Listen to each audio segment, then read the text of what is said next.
பிள்ளைகளே, ஆண்டவர் இயேசுவின் நாமத்தில் எனது புத்தாண்டு வாழ்த்துக்களை மீண்டும் ஒரு முறை தெரிவித்துக் கொள்கிறேன். ஒரு வருடத்தை கடந்தோம், இன்னொரு வருடத்திற்குள் வந்திருக்கிறோம்.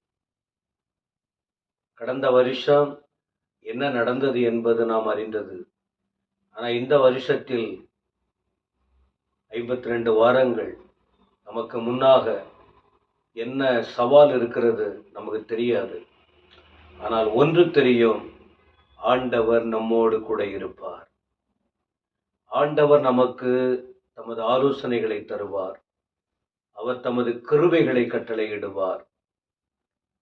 நாம் அவரை சார்ந்து வாழ வேண்டிய நிலையில் காணப்படுகிறோம். இந்த வியாழக்கிழமை இரவு கடந்த வருஷத்தில் இயேசு கிறிஸ்துவின் தன்மை, அந்த கடைசி 3 வாரங்களில் வார்த்தையாகிய தேவனை குறித்தும் அவர் மனிதனாய் ஏன் வந்தார் என்கிற விஷயங்களை குறித்தும் யோசித்தோம். மீண்டும் ஆண்டவர் இயேசுவை குறித்த ஒரு வார்த்தை, அவர் யார் என்றால் சர்வ ஞானம் உள்ளவர். அவருடைய ஞானத்தை பூமியில யாரோடும் ஒப்பிட முடியாது. பொதுவா ஒருவரை பார்க்கும்போது முக தோற்றத்தை மற்றவங்க பார்க்கலாம். அவங்க உள்ளத்துல என்ன யோசித்து கொண்டிருக்கிறார்கள் என்று யாராலும் கணிக்க முடியாது. சொல்லுவாங்க, என்ன யோசிக்கிறேன்னு சொல்லுவாங்க, ஆனா முழுமையா சொல்ல முடியாது. அந்த அளவுக்கு மனிதனுடைய காரியம் இல்லை. ஆனால் என் ஆண்டவராகிய இயேசு கிறிஸ்து அவர் சர்வ ஞானம் உள்ளவர்னு சொன்னனே, அவருக்கு தெரியும். எந்த மனுஷனுக்குள்ள இருக்கிற விஷயமும் தெரியும்.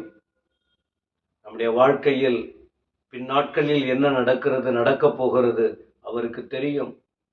அவர் எல்லாவற்றையும் அறிந்த ஆண்டவர். அவர் நேற்றும் இன்றும் என்றும் மாறாதவராக இருக்கிறார் என்பதை நீங்கள் அறிந்திருக்கிறீர்கள், அறிந்து கொள்ள வேண்டும். பொதுவா இன்றைக்கு குறிப்பாக ஆண்டவர் எதை அறிந்திருக்கிறார், அவர் சர்வ ஞானம் உள்ளவர், எவைகளில் அவருடைய ஞானம் வெளிப்பட்டது என்று பார்க்கிற வேளையில், ஒரு மனுஷனுக்குள் இருக்கிற விஷயம், எல்லா உள்ளத்தில் உள்ளவைகளை, மனிதனின் உள்ளத்துக்குள்ளே இருதயத்துக்குள்ளே என்ன நிறைந்திருக்கிறது என்பதை அவர் அறிந்திருக்கிற தேவன். அதற்கு முன்பு பழைய ஏற்பாட்டில் ஒரு வசனம் இருக்கிறது, மனுஷன் இருதயம் எப்படிப்பட்டது என்று அங்கே பார்க்கிறோம். எரேமியா 17ஆம் அதிகாரம் 9ஆம் வசனம். எல்லாவற்றை பார்க்கிறோம். கவனிக்கிறீங்களா? அப்ப எல்லாவற்றை பார்க்கணும்னா வரிசையாக 1 2 3 4 அப்படின்னு சொல்லி வரிசையா கணக்கிடப்பட்டு கடைசியில ஒரு வார்த்தை வந்தால் எல்லாவற்றை பார்க்கிலும் என்ன சொல்றாரு, இருதயமானது திருக்குள்ளதும் மகா கேடுள்ளமானது, அதை அறியத்தக்கவன் யார்? மனுஷன் இருதயம் அப்படிப்பட்டது. பலமுறை நாம் பேசியிருக்கிறோம் இந்த இருதயம். ஆனா இந்த இருதயத்தில் உள்ளதை, ஒரு மனுஷன் இருதயத்துல என்ன இருக்கிறது என்பதை இந்த ஆண்டவர் அறிந்திருக்கிறார். பாருங்கள், மார்க் எழுதின சுவிசேஷம் 2ஆம் அதிகாரத்தில் ஒரு சம்பவத்தை உங்களுக்கு சுட்டிக்காட்டி அவர் எப்படிப்பட்டவர் என்பதை நீங்கள் அறிந்து கொள்ள விரும்புகிறேன். மார்க்கு 2ஆம் அதிகாரம் 8ஆம் வசனம்.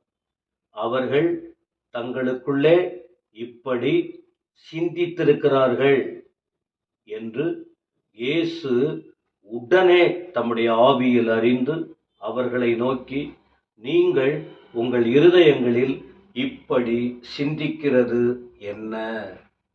நான் படிக்கும்போது உங்களுக்கு புரிஞ்சிருக்கும். அப்படி யாரை பார்த்து இப்படி கேட்கிறார் என்று சொன்னால், இங்க ஒரு சம்பவம் நடக்கிறது.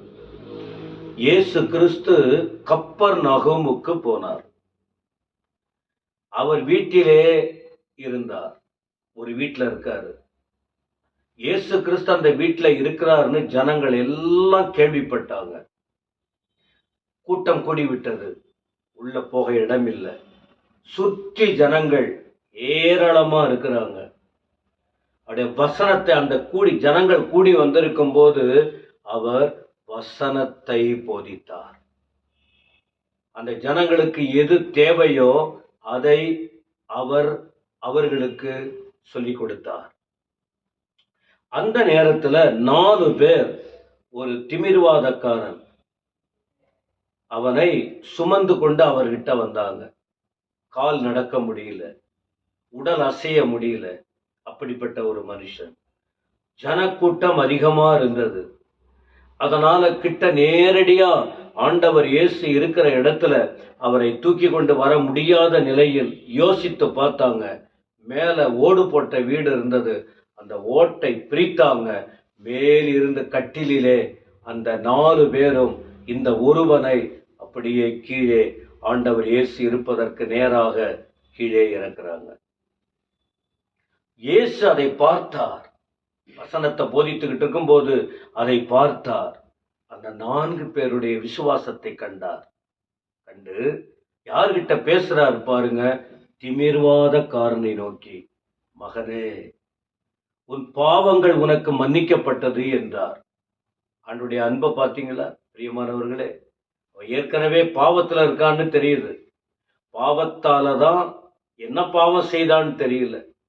பாவத்தின் நிமித்தம் அவனுக்கு இந்த ஒரு பலவீனம், நடக்க முடியாத திமிர்வாதம், முடக்குவாதம், அப்படிப்பட்ட ஒரு பலவீனத்தில் தாக்கப்பட்டிருக்கிறார். அவனை பார்த்து ஆண்டவர் சொல்லுகிறார், மகனே, உன் பாவங்கள் மன்னிக்கப்பட்டது. ஆண்டுடைய அன்பு. மனுஷன்தான் பாவியேன்னுவாங்க, மற்றவங்க தான் கேவலமா பேசுவாங்க. என் ஆண்டவர், சர்வ ஞானம் உள்ள ஆண்டவர், அந்த மனுஷனின் நிலையை பார்த்து சொல்லுகிறார், மகனே, எந்த அளவுக்கு அவனுக்கு ஒரு ஆறுதல் கிடைச்சிருக்கும் பாருங்க. அங்க நிறைய பேர் உட்கார்ந்து இருக்காங்க. அந்த இடத்துல வேதப்பாரகர் இருக்காங்க. அப்ப அவங்க என்ன சொல்றாங்க, என்ன இவன் இப்படி தேவதூஷணம் சொல்லுகிறது என்ன? தேவன் ஒருவரை அன்றி பாவங்களை மன்னிக்க தக்கவர் யார் என்று தங்கள் இருதயத்துல சிந்திக்கிறாங்க. பிதாவாகிய தேவனை அவங்க சொல்றாங்க. ஆனா இயேசு கிறிஸ்துவ அவங்க தெய்வமா நினைக்கல. ஏன்? அவர் மனுஷனா வந்ததுனால. ஆனால் இவர் 2வது ஆழ்த்தத்துவம் உள்ளதான தேவாதி தேவன். மனுஷனாய் வந்ததினால் இப்படி அவர்கள் யோசிக்க ஆரம்பிக்கிறாங்க. உடனே அவங்க இருதயத்துல யோசிக்கிறாங்க. ஆண்டவர் அதை பார்த்தார். அவர்கள் தங்களுக்குள்ளே இப்படிப்பட்டதை சிந்திக்கிறார்கள் என்று இயேசு உடனே அறிந்து, யாருங்க சொன்னது? யார் போயிட்டு அவருக்கு சொன்னது? உங்களால் அதை யோசிக்க முடியுமா? என்னால் அதை போல யோசிக்க முடியுமா? யாராலாவது அந்த அவங்க யோசித்த விஷயங்கள் இதுன்னு சொல்லி பேசினா ஒருவேளை சொல்லலாம். ஆனா உள்ளத்துல இருக்கிறது என்ன தெரியும்? ஆண்டவர் அதை பார்த்து ஆவியில் அறிந்து அவர்களை நோக்கி சொல்றாரு, ஏன் உங்க இருதயத்தில் அப்படி யோசிக்கிறீங்க? என் ஆண்டவருடைய வல்லமை, என் ஆண்டவருடைய மகிமை என்ன என்பதை நீங்கள் புரியும்படி சொல்லுகிறேன். ஏன் இப்படி சிந்திக்கிறீங்க? இருதயத்தில் அப்படி சிந்திக்கிறீங்க. உன் பாவங்கள் உனக்கு மன்னிக்கப்பட்டது என்று சொல்வதோ, எழுந்து உன் படுக்கை எடுத்துக்கொண்டு நட என்று சொல்வதோ எது எளிது? பூமியிலே பாவங்களை மன்னிக்க மனுஷகுமாரனுக்கு அதிகாரம் உண்டென்பதை நீங்கள் அறிய வேண்டும் என்று சொல்லி திமிர்வாதக்காரனை நோக்கி ஆண்டவர் சொல்றாரு, நீ எழுந்து உன் படுக்கையை எடுத்துக்கொண்டு உன் வீட்டுக்கு போ என்று உனக்கு சொல்லுகிறேன் என்றார். உடனே அவன் எழுந்தான், தன் படுக்கையை எடுத்துக்கொண்டு எல்லாருக்கும் முன்பாக போனான். அப்போது எல்லாரும் ஆச்சரியப்பட்டு, நாம் ஒரு காலம் இப்படி கண்டதில்லை என்று சொல்லி தேவனை மகிமைப்படுத்தினார்கள். ஆச்சரியத்தை உண்டாக்குகிற தேவன், ஆலோசனையில் ஆச்சரியமானவர். எனவே இந்த வார்த்தைகளை கேட்கிற அருமையானவர்களே, இந்த சம்பவத்தை உங்களுக்கு முன்னால வச்சேன். ஒரு மனுஷன், 4 பேருடைய காரியம், அங்கே கூடியிருந்தவர்கள் மனநிலை, இவர்கள் நடுவில் ஆண்டவர் இயேசு. அவர் மற்றவர்களின் சூழ்நிலையை பார்க்கிறார், இருதயத்தை பார்க்கிறார். இருதயத்தை பார்த்து ஒரு மாற்றத்தை உண்டாக்குகிறார். இந்த நாளில் உங்கள் வாழ்க்கையின் நிலை என்ன? உங்கள் இருதயத்தில் உள்ளதை ஆண்டவர் அறிகிறார்.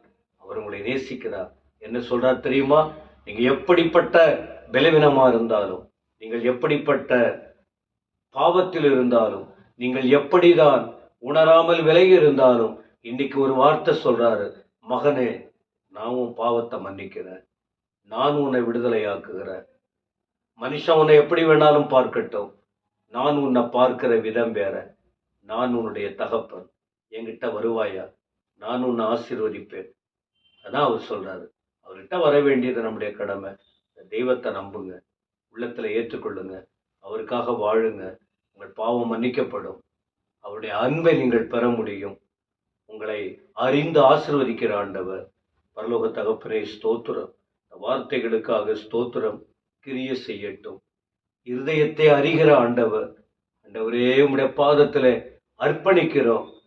கேட்கிற அனைவர் மீதும் உடைய தொடுதல் இறங்கி வருவதாக, மாற்றம் உண்டாவதாக, அற்புதங்களை செய்யும். இயேசு கிறிஸ்துவின் நாமத்தில் வேண்டிக் கொள்கிறோம் நல்ல பிதாவே. ஆமென், ஆமென்.